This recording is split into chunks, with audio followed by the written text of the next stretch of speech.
هديك تركايه في الانجليش ممكن تكون باينه انها سهله بس انت بتتلخبط فيها دايما. كل مره بتبقى واقف تقول every day في سبيس كده، في مسافه في النص، ولا every day من غير سبيس. يعني هتقول مثلا كده I قال لك كده I go to my work وقال لك نقط. كمل انت بقى هتختار ايه.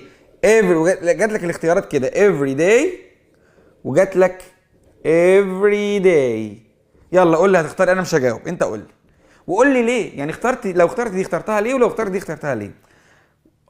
انا هعد مالكش دعوه بيها. لا خلاص هجاوب بقى. بص احنا هنختار دي. طب ليه يا مستر دي صح ودي لا؟ دي معناها كل يوم. I go to my work every day, every week, every month, every year. حلو. لكن لو قلت every day من غير سبيس دي عايزه وراء ده، بص زي النعت والمنعوت، صفه عايزه موصوف. فافري داي اللي من غير سبيس او من غير مسافه عايزه بعدها نون عشان توصفها. every day work يعني العمل اليومي. بص every دي every day work العمل اليومي. everyday activities النشاطات اليومية. everyday song الأغنية اليومية.